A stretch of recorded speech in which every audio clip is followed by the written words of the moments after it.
വളരെ ഫാസ്റ്റായിട്ടൊരു market growth ആണ് hospital സെക്ടറിൽ നിന്ന് കണ്ടുവരുന്നത്. ശരിക്കും ഒരു പോസ്റ്റ് കോവിഡിന് ശേഷം വലിയ രീതിയിലുള്ള ഒരു സർപ്രൈസിങ് ആയിട്ടുള്ള ഒരു ചേഞ്ച് വിറ്റ്നസ് ചെയ്യാൻ പറ്റിയിട്ടുണ്ട്. Quality health care, better hospital infrastructure, അതുപോലെ തന്നെ എക്സ്പേർട്ട് ലെഡ് സർവീസസ്, ഇതൊക്കെ വളരെ നിർബന്ധത്തോടു കൂടി ആൾക്കാർ ഡിമാൻഡ് ചെയ്യുന്ന ഒരു കാര്യമായിട്ട് മാറിക്കഴിഞ്ഞു. ഈ ഡിമാൻഡ് ഒരു ബിഗ് ഓപ്പർച്യൂണിറ്റി കൂടിയാണ്. സോ ഇൻ ദിസ് പോഡ്കാസ്റ്റ് നമ്മൾ ഡിസ്കസ് ചെയ്യാൻ പോകുന്നത് കേരളത്തിലെ ഹെൽത്ത് കെയർ സെക്ടറിലെ wide opportunities, KPU multi speciality ഹോസ്പിറ്റലിൻ്റെ പങ്ക് എങ്ങനെയായിരിക്കും എന്നതിലാണ്. സോ ഇൻ ദിസ് പോഡ്കാസ്റ്റ് നമ്മൾ ഡിസ്കസ് ചെയ്യാൻ പോകുന്നത് ഹെൽത്ത് കെയർ സെക്ടറിലെ വൈഡ് ഓപ്പർച്യൂണിറ്റീസ് ആണ്. അതുപോലെ തന്നെ KPUവിന് ശരിക്കും പറഞ്ഞാൽ ഏത് രീതിയിലാണ് ഇത് ഇൻഫ്ലുവൻസ് ചെയ്യുന്നത് എന്നുള്ളതാണ്. ഇന്നത്തെ നമ്മുടെ പോഡ്കാസ്റ്റ് ഷോയിൽ we have mister Sanju, one of the leading health care expert in Kerala. Hi Sanju. Thank you. സഞ്ജുവിൻ്റെ ഒരു കരിയർ എങ്ങനെയാണ് സ്റ്റാർട്ട് ചെയ്യുന്നത്? ഞാനൊരു 15 വർഷക്കാലമായിട്ട് കേരളത്തിലെ ഹെൽത്ത് കെയർ പ്രൊജക്റ്റുകളിൽ വർക്ക് ചെയ്യുന്നു. ഹെൽത്ത് കെയർസിൻ്റെ ഗ്രീൻ ഫീൽഡ് പ്രൊജക്റ്റുകളും as well as brown field പ്രൊജക്റ്റുകളിലും പ്രൊജക്റ്റ് ഹെൽത്ത് കെയർ കൺസൾട്ടൻ്റായിട്ടാണ് ഒരു ലാസ്റ്റ് 15 ഇയേഴ്സ് വർക്ക് ചെയ്യുന്നത്. നമ്മൾ മേജർ ഒരുപാട് ഹെൽത്ത് കെയർ പ്രൊജക്റ്റുകൾ കേരളത്തിനകത്തും ഇന്ത്യയിലും അതുപോലെ തന്നെ വിദേശത്തുമായിട്ട് ചെയ്തിട്ടുണ്ട്. മാത്രമല്ല നമുക്ക് ഹെൽത്ത് കെയർ ഇൻവെസ്റ്റ്മെൻറ്റ്, ഒരു റൈറ്റ് ഇൻവെസ്റ്റ്മെൻറ്റിലേക്ക് നമ്മുടെ പൊട്ടൻഷ്യൽ ഇൻവെസ്റ്റേഴ്സിനെ ഗൈഡ് ചെയ്യുക എന്നുള്ളൊരു റോളും കൂടിയാണ് കഴിഞ്ഞ വർഷങ്ങളായിട്ട് ചെയ്തുകൊണ്ടിരിക്കുന്നത്. ഇപ്പോൾ കേരളത്തിലെ ഹെൽത്ത് കെയർ സെക്ടർ എങ്ങനെയാണ് പെർഫോം ചെയ്തുകൊണ്ടിരിക്കുന്നത്? ആക്ച്വലി നമ്മുടെ കേരളത്തിലെ ഹെൽത്ത് കെയർ സെക്ടർ വളരെ പ്രൊമൈസിംഗ് ആയിട്ടുള്ള ഒരു ഡാറ്റയാണ് മുന്നോട്ട് വയ്ക്കുന്നത്. അപ്പോൾ അതിനകത്ത് നമുക്ക് ഏറ്റവും പ്രധാനമായിട്ട് പറയാനുള്ളത് CAGR, അത് കോമ്പൗണ്ട് ആനുവൽ ഗ്രോത്ത് റേഷ്യോ അല്ലെങ്കിൽ ഗ്രോത്ത് റേറ്റ് എന്ന് പറയും. അപ്പോൾ അത് മറ്റേതൊരു ഇൻഡസ്ട്രിനേക്കാളും കൂടുതലായിട്ടും ഹെൽത്ത് കെയറിലൊരു 22 to 24%, അതിനേക്കാളുപരി അത് വളരെ സ്റ്റഡി ആയിട്ടുള്ളൊരു ഗ്രോത്ത് അത് മുന്നോട്ട് വയ്ക്കുന്നുണ്ട്. അതുപോലെ തന്നെ ഹെൽത്ത് കെയർ മേഖലയിലെ റിട്ടേൺ ഓഫ് ഇൻവെസ്റ്റ്മെൻറ്റ്, ഏതൊരു ഇൻവെസ്റ്ററെ സംബന്ധിച്ചും തൻ്റെ ഇൻവെസ്റ്റ്മെൻറ്റിൽ എന്ത് റിട്ടേൺ കിട്ടും എന്നുള്ളതാണ് ഒരു ബേസിക് ക്വസ്റ്റ്യൻ. അപ്പോൾ ROI എന്ന് നമ്മൾ പറയുന്ന റിട്ടേൺ ഓഫ് ഇൻവെസ്റ്റ്മെൻറ്റ് ഈ പറഞ്ഞ പോലെ ഒരു 13 to 18%, അതും ഒരു സ്റ്റഡി ആയിട്ടുള്ള ഒരു ഗ്രോത്ത് കേരളത്തിലെ ഹെൽത്ത് കെയർ ഇൻഡസ്ട്രിയിലുണ്ട്. അതുപോലെ തന്നെ പെട്ടെന്ന് ഇൻവെസ്റ്റ്മെൻറ്റിൻ്റെ ഒരു ബ്രേക്ക് ഇവൻ, ഒരു ആവറേജ് ഒരു 3 ഇയേഴ്സിലൊക്കെ കേരളത്തിലെ എല്ലാ ഹെൽത്ത് കെയർ പ്രൊജക്റ്റുകളും ഒരു ബ്രേക്ക് ഇവൻ പോയിന്റിലേക്ക് എത്തുന്നുണ്ട്. നമ്മൾ ഇന്നത്തെ വളർന്നുകൊണ്ടിരിക്കുന്ന പോപ്പുലേഷൻ, അതുപോലെ തന്നെ ഇൻക്രീസ് ആയിക്കൊണ്ടിരിക്കുന്ന ഈ ലൈഫ് സ്റ്റൈൽ ഡിസീസ്, ശരിക്കും പറഞ്ഞാൽ ഹോസ്പിറ്റൽ സെക്ടറിനെ ഇതെങ്ങനെയാണ് ബെനിഫിറ്റ് ചെയ്യുന്നത്, അല്ലെങ്കിൽ ഏത് രീതിയിലുള്ള മാറ്റമാണ് കൊണ്ടുവരുന്നത്? ആക്ച്വലി നമുക്ക് വലിയൊരു പോപ്പുലേഷൻ ഗ്രോത്ത് തന്നെ കേരളത്തിൽ കഴിഞ്ഞ കുറച്ച് വർഷങ്ങളായിട്ട് വളരെ സ്റ്റഡി ആയിട്ടുള്ള ഒരു ഗ്രോത്ത് റെക്കോർഡ് ചെയ്യപ്പെടുന്നുണ്ട്. അതുപോലെ തന്നെ ചൈൽഡ് ബർത്ത് നമുക്ക് വളരെ കൂടുതലാണ്. മെറ്റേണിറ്റി ആൻഡ് ചൈൽഡ് ബർത്ത് നമുക്ക് കേരളത്തിൽ വളരെയധികം കൂടുതലാണ്. അതുപോലെ തന്നെ നമുക്കൊരു അഡാപ്റ്റഡ് ലൈഫ് സ്റ്റൈലാണ് ഇപ്പോൾ ഉള്ളത്. ഒരു മോഡിഫൈഡ്, പഴയ ഒരു ശൈലിയിൽ നിന്ന് മാറിയിട്ട് ഒരു മോഡിഫൈഡ് അഡാപ്റ്റഡ് ലൈഫ് സ്റ്റൈൽ കേരളത്തിൽ നമുക്ക് കണ്ടുവരുന്നുണ്ട്. അപ്പോൾ അതിൻ്റെ ഭാഗമായിട്ട് നമുക്ക് ഇൻക്രീസ്ഡ് ലൈഫ് സ്റ്റൈൽ ഡിസീസസ് കൂടിക്കൊണ്ടിരിക്കുകയാണ്. അതുപോലെ തന്നെ കമ്മ്യൂണിക്കബിൾ ഡിസീസസും ഒക്കെ കൂടിക്കൊണ്ടിരിക്കുകയാണ്. അതുകൊണ്ട് തന്നെ ഇത്തരത്തിലുള്ളൊരു ഗ്രോത്ത് നമുക്ക് ഹെൽത്ത് കെയർ സെക്ടറിൽ ഇപ്പോൾ കാണുന്നുണ്ട്. ഇന്ത്യയിലെ മറ്റ് സ്റ്റേറ്റ്സിനൊക്കെ കമ്പയർ ചെയ്യുമ്പോൾ ശരി കേരളത്തിലുള്ള ഹെൽത്ത് കെയർ സെക്ടർ എന്ത് ട്രെൻഡാണ് ഫോളോ ചെയ്യുന്നത്? ആക്ച്വലി നമ്മൾ നോർത്തേൺ സൈഡിലേക്ക് നോക്കുന്നതിനേക്കാൾ ഉപരി നമ്മൾ സൗത്തേൺ സൈഡിലേക്ക് വരുമ്പോൾ, എസ്പെഷ്യലി നമ്മുടെ കേരളത്തിലേക്ക് വരുമ്പോൾ, നമുക്ക് വളരെ ഹൈ ലിറ്ററസി ഉണ്ട്. അപ്പോൾ ആ ഹൈ ലിറ്ററസിയുടെ ഭാഗമായിട്ട് തന്നെ നമ്മൾ ഹെൽത്ത് ഭയങ്കര കോൺഷ്യസ് ആണ്. ഹെൽത്ത് അവെയർനെസ് നമ്മുടെ എല്ലാ പോപ്പുലേഷനും, എല്ലാ കാറ്റഗറി ഓഫ് പോപ്പുലേഷനും ഹെൽത്ത് അവെയർനെസ് വളരെയധികം കൂടുതലാണ്. മാത്രമല്ല നമ്മുടെ ലൈഫ് സെറ്റിൽമെൻറ്റ്സിന് അതുപോലെ ഹെൽത്ത് കെയർ സെറ്റിൽമെൻറ്റ്സിന് വേണ്ടിയുള്ള നമ്മുടെ സ്പെൻഡിങ് കപ്പാസിറ്റി വളരെ കൂടുതലാണ്. ഇപ്പോൾ മലയാളീസിൻ്റെ ഒരു കേസ് പറയുകയാണെന്നുണ്ടെങ്കിൽ അവരുടെ സ്പെൻഡിങ് കപ്പാസിറ്റി ഹെൽത്ത് കെയറിൽ വളരെയധികം കൂടുതലുണ്ട്. മാത്രമല്ല നമുക്ക് ഗവൺമെൻറ് സപ്പോർട്ട്, ഇപ്പം പ്രൈവറ്റ് മേഖലയാണെങ്കിൽ പോലും ഹെൽത്ത് കെയർ എസ്റ്റാബ്ലിഷ്മെൻറ്റുകൾ കൺസ്ട്രക്ട് ചെയ്യുന്നതിൽ, അതിൻ്റെ ഓപ്പറേഷൻസിലൊക്കെ ഗവൺമെൻറ് സപ്പോർട്ട് നമുക്ക് വളരെയധികം ഹെൽപ്ഫുള്ളായിട്ട് വരുന്നുണ്ട്. അപ്പം ഇത് കേരളത്തിൻ്റെ ഓവറോൾ ഉള്ളൊരു ഹെൽത്ത് കെയർ ഇമ്പ്രൂവ്മെൻറ്റിന് വളരെയധികം സഹായം ചെയ്യുന്നുണ്ട്. ആക്ച്വലി ഇപ്പോൾ നമ്മൾ 2025 കാൽക്കുലേറ്റ് ചെയ്തിരിക്കുന്നത് ഒരു $372 ബില്യൺ ഒരു ബിസിനസ്സാണ് ഇന്ത്യയിൽ ഓവറോൾ ഹെൽത്ത് കെയർ മേഖലയിൽ നടക്കുന്നത്. അപ്പം അതിനകത്ത് നമ്മൾ ഫർദർ ഇവാലുവേറ്റ് ചെയ്യുമ്പോൾ അതിൻ്റെ ഒരു 74% വരുന്നത് പ്രൈവറ്റ് ഹോസ്പിറ്റൽസിൻ്റെ ഷെയറായിട്ടാണ് വരുന്നത് ആ ടോട്ടൽ ബിസിനസ്സിൻ്റെ.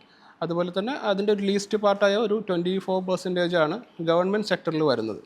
സോ അതിൻ്റെ കാര്യം എന്ന് പറയുന്നത് ഇന്ത്യയെ സംബന്ധിച്ച് വളരെ ഹെവി പോപ്പുലേറ്റഡ് ആയിട്ടുള്ള ഒരു രാജ്യമാണ്.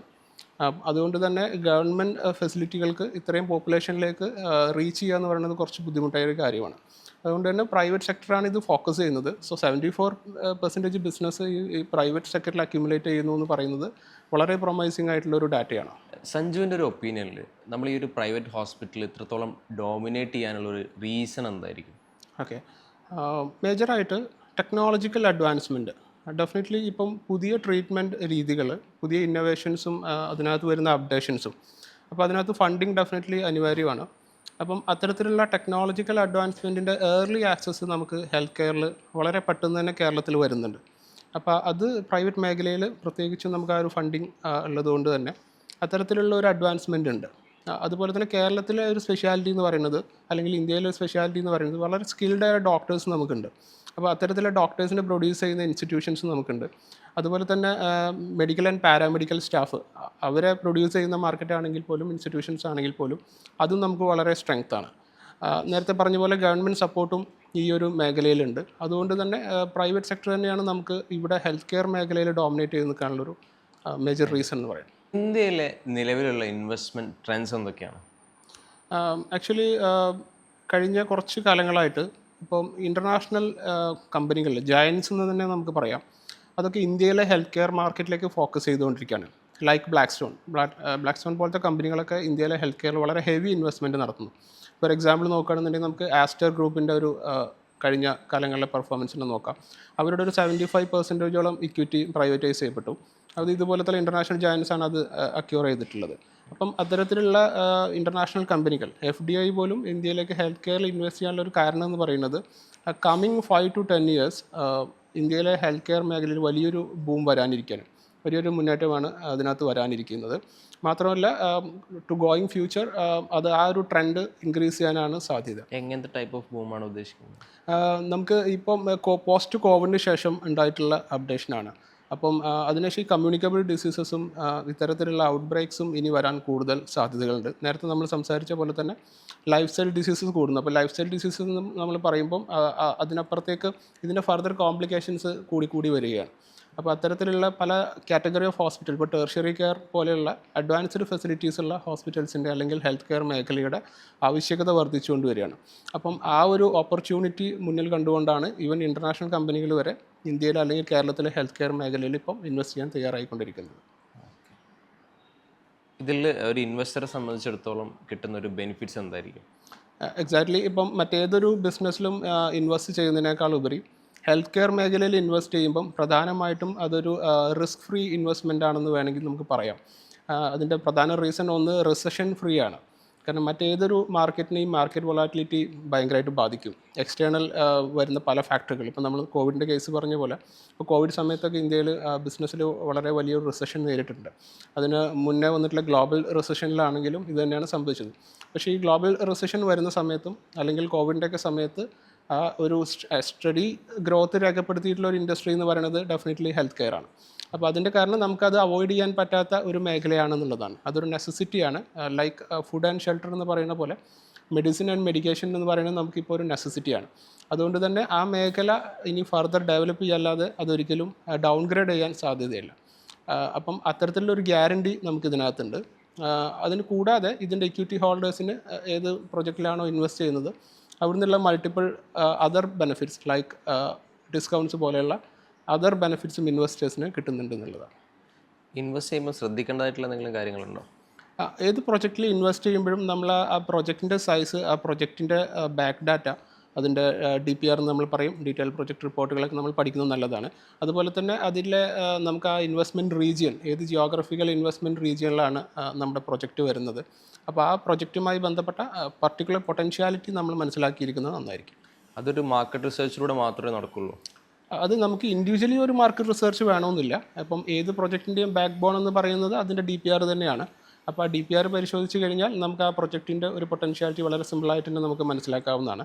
പിന്നെ നമ്മൾ നേരത്തെ സംസാരിച്ച പോലെ തന്നെ കേരളത്തിലെ അല്ലെങ്കിൽ ഇന്ത്യയിലെ ഈ കഴിഞ്ഞ വർഷങ്ങളിൽ വന്നിട്ടുള്ള പ്രൊമൈസിംഗ് ആയിട്ടുള്ള ഡാറ്റയോടെ നമുക്ക് കൺസിഡർ ചെയ്യാം. നേരത്തെ പറഞ്ഞ പോലെ CAGR ആണെങ്കിലും അല്ലെങ്കിൽ ക്യാപിറ്റൽ അപ്രീസിയേഷൻ ആണെങ്കിലും ROI ആണെങ്കിലും ബ്രേക്ക് ഈവൻ എടുക്കുന്ന സമയമാണെങ്കിലും ഇതൊക്കെ നമുക്ക് അനലൈസ് ചെയ്യാവുന്നതാണ്.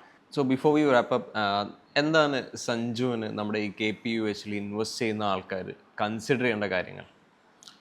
KPU വളരെ ഡീറ്റെയിൽഡ് ആയിട്ടുള്ള ഒരു പഠിച്ചിട്ടുള്ളൊരു പ്രൊജക്റ്റ് തന്നെയാണ്. അപ്പോൾ അതിൻ്റെ ജിയോഗ്രഫിക്കൽ അഡ്വാൻറ്റേജ് ഉണ്ട്. അപ്പോൾ അതിൻ്റെ കോമ്പറ്റീറ്റേഴ്സ് വളരെ ലോ ആണ്. അവിടുത്തെ ഒരു കാച്ച്മെൻറ്റ് പോപ്പുലേഷൻ നമ്മൾ എടുക്കുകയാണെന്നുണ്ടെങ്കിൽ അത്രയും പോപ്പുലേഷന് ഇനഫായിട്ടുള്ളൊരു ബെഡ് സ്പേസ് ഇപ്പോൾ നമുക്ക് അവൈലബിൾ അല്ല. സോ KPU പോലത്തെ ഒരു അഡ്വാൻസ്ഡ് മൾട്ടി സ്പെഷ്യാലിറ്റി ഹോസ്പിറ്റൽ ഈ റീജിയനിൽ വരുമ്പോൾ ഡെഫിനറ്റ്ലി ആളുകൾ ഇത് ഡിപ്പെൻഡ് ചെയ്യാൻ സാധ്യത വളരെയധികം കൂടുതലാണെന്നുള്ളതാണ്. അപ്പം അതിനകത്ത് നമ്മൾ NABH സ്റ്റാൻഡേർഡുള്ള ഒരു കൺസ്ട്രക്ഷനാണ് KPU മുന്നോട്ട് വെച്ചിട്ടുള്ളത്. അതുപോലെ തന്നെ advanced cath lab facility, neuro science facility, pre and post natal care. അപ്പോൾ ഇത്തരത്തിലുള്ള അഡ്വാൻസ്ഡ് മദർ ആൻഡ് ചൈൽഡ് അടക്കമുള്ള അഡ്വാൻസ്ഡ് ഫെസിലിറ്റീസാണ് KPUവിൽ വരുന്നത്. അതുകൊണ്ട് തന്നെ ഈ ഒരു പ്രൊജക്റ്റ് വളരെ പെട്ടെന്ന് തന്നെ ബ്രേക്ക് ഈവൻ ആവാനുള്ള സാധ്യതയുണ്ട്. ഇപ്പോൾ നമ്മൾ നേരത്തെ സംസാരിച്ച പോലെ തന്നെ സ്റ്റാൻഡേർഡ് മാർക്കറ്റ് റിട്ടേൺസും ക്യാപിറ്റൽ അപ്രീസിയേഷനൊക്കെ കിട്ടാൻ സാധ്യതയുള്ള ഒരു പ്രൊജക്റ്റാണ്. അതുകൊണ്ട് തന്നെ ഇതിൽ ഇൻവെസ്റ്റ് ചെയ്യുന്ന ഒരാൾക്ക് ഒരിക്കലും ആ ഒരു ഇൻവെസ്റ്റ്മെൻറ്റ് ഒരു ബർഡനായിട്ട് മാറത്തില്ല. മാത്രമല്ല ആൾക്ക് ഹയസ്റ്റ് റിട്ടേൺ ഡെഫിനറ്റ്ലി എക്സ്പെക്ട് ചെയ്യാം. മറ്റേതൊരു ബിസിനസ്സിൽ ഇൻവെസ്റ്റ് ചെയ്യുന്നതിനേക്കാളും ഈ KPUയുടെ ഒരു പ്രൊജക്റ്റ് ഡെഫിനറ്റ്ലി പ്രൊമൈസിങ് ആണ്. എപ്പോഴും നമുക്കൊരു ഇമ്മീഡിയറ്റ് കെയർ, പെട്ടെന്ന് ഡിസീസ്ഡ് ആവുന്ന ആളുകൾക്ക് ഒരു ഇമ്മീഡിയറ്റ് കെയർ കിട്ടേണ്ടതുണ്ട്. സോ ഗോൾഡൻ ഹവർ എന്ന് നമ്മൾ പറയും. അപ്പോൾ അതൊരു കാർഡിയോ കേസ് ആണെങ്കിലും ഒരു സ്ട്രോക്ക് കേസ് ആണെങ്കിലും അല്ലെങ്കിൽ ഒരു ട്രോമ റിലേറ്റഡ് ഇഷ്യൂ ആണെന്നുണ്ടെങ്കിലും ഒരു ഇമ്മീഡിയറ്റ് കെയർ ഒരു ഗോൾഡൻ ഹവറിൽ ഒരു പേഷ്യൻറ്റിന് ലഭിക്കുക എന്നുള്ളത് വളരെ ഇമ്പോർട്ടൻ്റ് ആണ്. അവർ ജീവിതത്തിലേക്ക് മടങ്ങി വരാനുള്ള സാധ്യതകൾ വളരെയധികം കൂടും. സോ നമ്മുടെ KPU ഒക്കെ വരുന്ന പ്രൊജക്ട് ലൊക്കേഷൻ പോലത്തെ സ്ഥലങ്ങളിൽ ഇതിൻ്റെ ഒരു കുറവുണ്ട്. അപ്പം അത്തരത്തിൽ ആ ഒരു ജോഗ്രഫിക്കൽ ലൊക്കേഷൻ നമുക്ക് വളരെ അഡ്വാൻറ്റേജ് ആണ്. അപ്പോൾ ഇന്ത്യയിലെ ഹെൽത്ത് കെയർ പ്രൊമൈസിങ് ആവുന്നത് ഇത്തരത്തിൽ ഏറ്റവും ഈസി, ഏറ്റവും ഫാസ്റ്റസ്റ്റ് ആയിട്ട് ഹോസ്പിറ്റൽ ഫെസിലിറ്റി ആക്സസിബിൾ ആവുക എന്നുള്ളിടത്താണ്. അതുപോലെ ഇനി വരാനുള്ള ഒരു കാലഘട്ടം എന്ന് പറയുന്നത് നമുക്ക് കോവിഡ് ഔട്ട് ബ്രേക്സ് വന്ന പോലെ മൾട്ടിപ്പിൾ ഔട്ട് ബ്രേക്സ് വരാനുള്ള ഒരു കാലഘട്ടമാണ്. അതാണ് UNO അടക്കമുള്ള ഡാറ്റകൾ നമുക്ക് പുറത്തേക്ക് വരുന്നത്, വേൾഡ് ഹെൽത്ത് ഓർഗനൈസേഷൻ അടക്കമുള്ള ഡാറ്റകൾ നമുക്ക് പുറത്തേക്ക് വരുന്നത്. അതുപോലെ തന്നെ ഇൻക്രീസിങ് ലൈഫ് സ്റ്റൈൽ കണ്ടീഷൻസ് ഒക്കെ മാറിക്കൊണ്ടിരിക്കുകയാണ്. നമ്മുടെ കാലാവസ്ഥ, വെതർ കൺസേണുകൾ നമുക്ക് മീറ്റ് ചെയ്യുന്നുണ്ട്. സോ അതുകൊണ്ട് തന്നെ ഹെൽത്ത് കെയറിൻ്റെ ഒരു ഗ്രാഫ്, ഹെൽത്ത് കെയറിൻ്റെ ഗ്രോത്ത്, ഇനി വരാൻ പോകുന്ന ഒരു ഗ്രോത്ത്, അത് സ്പെഷ്യലി കേരളത്തെ പോലത്തുള്ളൊരു ലൊക്കേഷനിലൊക്കെ അതിൻ്റെ ഒരു ഹൈ ഗ്രോത്താണ് ഈ വരാൻ പോകുന്നൊരു 5 to 10 years നമുക്ക് എക്സ്പെക്റ്റ് ചെയ്യാനുള്ളത്. So that was truly a valuable insight for us. Thank you, Mr. Sanju. Thank you for joining us. KPU multi speciality ഹോസ്പിറ്റലിൻ്റെ ഷെയറിനെ കുറിച്ച് കൂടുതൽ അറിയാൻ നമ്മുടെ Facebook പേജും Instagram പേജും ഫോളോ ചെയ്യൂ. അതുപോലെ തന്നെ താഴെ കാണുന്ന നമ്പറിൽ കോൺടാക്ട് ചെയ്യും.